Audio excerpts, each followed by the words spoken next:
लोगों को ये बर्दाश्त करने की जरूरत है, क्योंकि इस व्यक्ति को लेकर तमाम कांग्रेस पार्टी के प्रवक्ता आते हैं, अपनी बात कहकर जाते हैं। 6 बजे भी बोलकर गए हैं, 6 बजे भी बोलकर गए हैं, 8 बजे भी बोल के जाएंगे, लेकिन उनमें से कोई भी इस तरह से बदसलूकी नहीं करता है और फिजिकली इंटिमिडेट करने की कोशिश नहीं करता है। लेकिन आप शारीरिक रूप से भी अग्रेसिव होकर डिबेट में जिस तरह से व्यवहार करते हैं, ये शर्मनाक है और मैं इसको पूरी तरह से अपोज करती हूं। हर किसी के बारे में आपने बोला। अब आप देखिए, सवाल यह है कि आपको यहां पर कितना कंटिन्यू करना चाहिए, चैनल को कॉल लेना होगा, क्योंकि मेरे लिए बहुत मुश्किल हो रहा है इस बहस को कंटिन्यू। चालू करो बे। सत्यप्रकाश जी बोलिए, सत्यप्रकाश जी और डॉक्टर ज्योत्सना। प्रोफेसर जल्दी से बताइए कि आप लोग क्या मूड में हैं? एक से चलिए आप चलिए शाहीन बाग बना देंगे।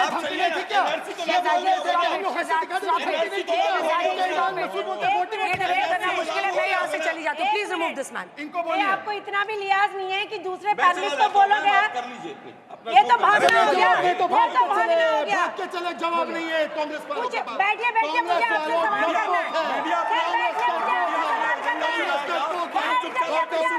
करना है। आपसे सवाल करना है मुझे। बीजेपी का प्रवक्ता सरेआम धमकी दे रहा है कि मैं बोलने नहीं दूंगा। मुझे आपसे सवाल करना है। एक मिनट सर, रुक जाइए। चलिए नहीं, चलिए बहुत देखे आप जैसे बहुत देखे मैंने। अब जिस तरह से मन करे उस तरह से देख लेना। कल पार्लियामेंट जिस तरह से मन करे उस तरह से देख लेना, और जहाँ मन करे वहाँ देख लेना। आलोक भाई अच्छा सुनिए सर, पहले तो आप कमलनाथ से अपना सुलझा लीजिए। सुलझा रखा है मैंने कमलनाथ से पहले सुलझा लीजिए। अच्छा आलोक शर्मा, मेरा मुंह मत लगो, मैं आपको सम्मान दे रहा था। आपने अपनी बात रखी, मेरे बीच में आप लगातार बोल। मैं आपसे डरने वाला नहीं हूं। आप जैसे लोगों को बहुत देखा है।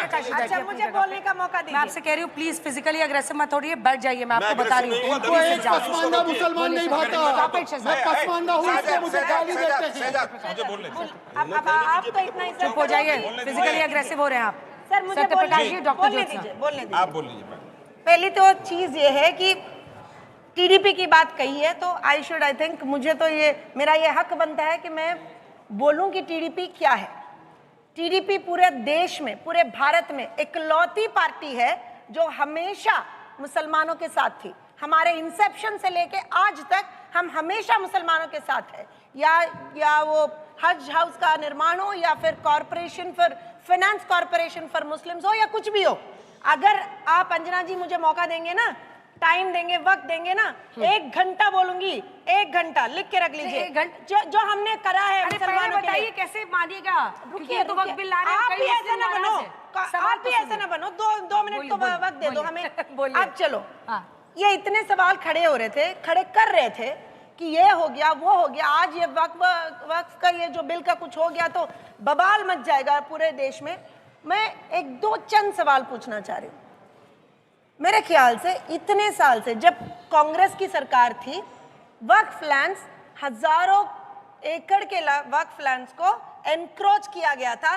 किसी ने कभी अपना मुंह नहीं खोला। आज खोल रहे मुंह, आज खोल रहे मुंह के।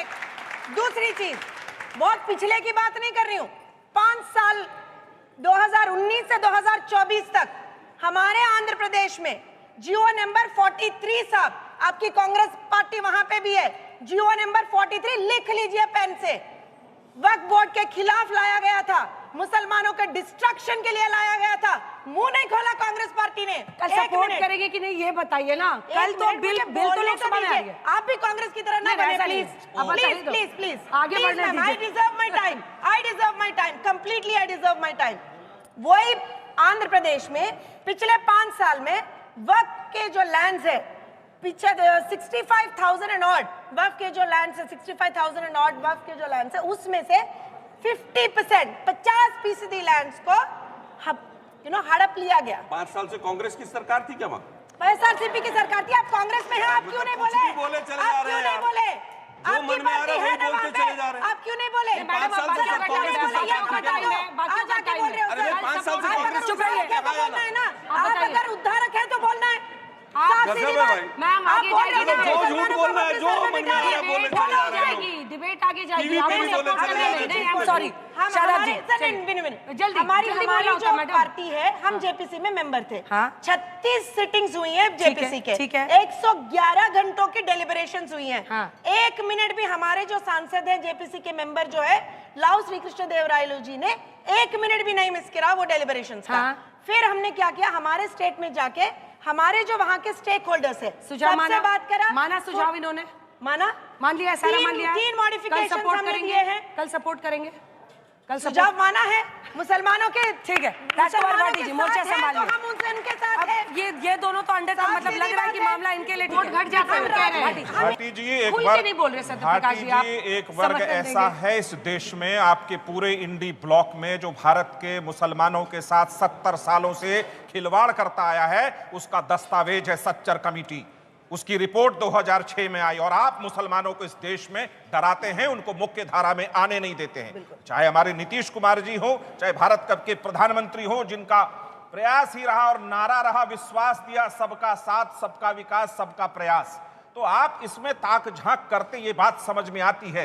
रही बात कि हमारे सुझाव की और टीडीपी के सुझाव की, हमारा सुझाव सकारात्मक होता है, आपका सुझाव नकारात्मक होता है। आपका सुझाव यदि मानते रहे तो आप तो कल कहते मोदी जी आप इस्तीफा ही दे दो। जी को पत्थ और आपको कुपत्थ।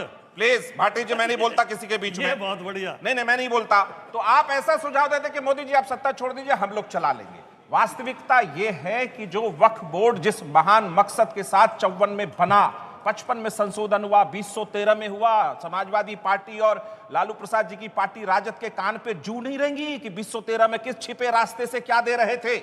आज अगर उसको व्यापक एक परिभाषा दी जा रही है, पारदर्शिता लाई जा रही है कि किसका जमीन किसका है, किस मकसद से किया गया है, कौन सा जमीन कब्जा है, तो उस पर इनके पेट में दर्द हो रहा है। आलोक शर्मा जी का तो शब्द होता है लगातार कि मामा जी के घर से लाए थे, दादाजी के घर से लाए थे, फलना के घर से लाए थे। ये कांग्रेस पार्टी किसके घर से आई थी और किसके लिए जमीन लेकर आई थी, ये आलोक शर्मा जी नहीं बताएंगे। अब शब्दों की भरमार है आपकी। मैं बिल्कुल आज आपका इस बात पर विरोध करूंगा कि आपके कम से कम लगातार डिबेट देखता हूं, हर अपशब्द हर एंकर को टारगेट करते रहते हैं। क्यों? क्योंकि एक ऐसा दौर है आलोक शर्मा जी, बुद्धि फिर गई है कांग्रेस की। देश कहता कुछ और है, कांग्रेस समझता कुछ और है। मैं उत्तर देना चाहूंगा। दिल्ली की जनता मुस्लिम अंजुमन ने जो टी शर्ट जारी की है, वो उसके बारे में खबर आपको दिखा रहे हैं हम इस वक्त। आप अपनी पार्टी के वोट घटाते रहिए ऐसे ही, भगवान आपको बहुत सारी और जो हालत है वो पार्टी देख ही रही है। आप देखिए, मुस्लिम अंजुमन ने वक्फ बोर्ड को लेकर टी शर्ट जारी किया है। मुझे लगता है कि अब मतलब इसको ये आज तक को तय करना होगा कि हम इस तरह के प्रवक्ता को यहाँ बिठाना चाहते हैं या नहीं बिठाना चाहते हैं, क्योंकि आकर आज तक पर चैनल पर और एंकर पर इस तरह से लगातार हमला करना मुझे नहीं लगता कि ये ठीक है और हम लोगों को ये बर्दाश्त करने की जरूरत है। क्योंकि इस व्यक्ति को लेकर तमाम कांग्रेस पार्टी के प्रवक्ता आते हैं, अपनी बात कहकर जाते हैं। 6 बजे भी बोल कर गए हैं, 6 बजे भी बोल कर गए हैं, 8 बजे भी बोल के जाएंगे, लेकिन उनमें से कोई भी इस तरह से बदसलूकी नहीं करता है और फिजिकली इंटिमिडेट करने की कोशिश नहीं करता है। लेकिन आप शारीरिक रूप से भी अग्रेसिव होकर डिबेट में जिस तरह से व्यवहार करते हैं, ये शर्मनाक है और मैं इसको पूरी तरह से पोस्ट करती हूँ। हर किसी के बारे में आपने बोला। अब आप देखिए, सवाल यह है कि आपको यहाँ पर कितना कंटिन्यू करना चाहिए, चैनल को कॉल लेना होगा, क्योंकि मेरे लिए बहुत मुश्किल हो रहा है इस बहस को कंटिन्यू करना। I am really sorry. इस तरह के व्यक्ति को झेलने के लिए मैं मजबूर नहीं हूं, जो इस तरह से मुझे फिजिकली और वर्बली अब्यूज करे मेरे शो पर। आई एम एब्सोल्युटली आपने किया है। सत्यप्रकाश मिश्रा ने आकर आपको रोका है। आप चलिए, हटिए। सत्यप्रकाश मिश्रा ने आपको आकर रोका है। आपने नहीं रोका, लेकिन आलोक जी, बीजेपी के प्रवक्ता शिकायत अपनी जगह होती है। बुद्धिजीवी हैं, आपको इस बात को समझना चाहिए कि शो चल रहा है, डिबेट चल रहा है, आप अपने पक्ष को रखने के लिए स्वतंत्र है। ये क्या है, मोदी जी का मामा? ये क्या है? अरे भाई, जमीन देने की तरीका चल रही है। मोदी जी देश के प्रधानमंत्री हैं, देश का जमीन है। आप बार-बार इस चीज को क्यों बोलते हैं? मोदी जी का मामा, मोदी जी का मामा, फिर आपको सुनना पड़ेगा। इस तरह से मीडिया का एक एजेंडा चल रहा है, डिबेट का स्तर बहुत नीचे हो रहा है। की जमीन आप क्यों बोलते बार-बार कि मोदी जी के मामा? जिस तरह से सियासी घमासान चल रहा है, आपको दिखा देते हैं क्या चर्चा हो रही है, लोगों ने इस पर क्या कहा है। लीड कर रहे हैं, तो ये किसी का प्रॉपर्टी हम वापस लेने का बात नहीं किया है। इससे पहले भी मैं एक इंसिडेंट कहा था, एक मुस्लिम व्यक्ति का मेरे कॉन्स्टिट्यूएंसी के बगल में ही, just to adjacent to my constituency, एक मुस्लिम व्यक्ति का प्रॉपर्टी वक्फ करके वो खरीदने के 60 ईयर्स के बाद, 60 साल के बाद उनका प्रॉपर्टी कर दिया है। एक चालुक्य के समय पे, मीन्स 17th 18th सेंचुरी के समय पे जो एक मंदिर बनाया था, वो मंदिर वक्फ हो गया है। ये सब करके जो कंफ्यूजन क्रिएट हो रहा है, उसके लिए हम बात कर रहे हैं। इन लोगों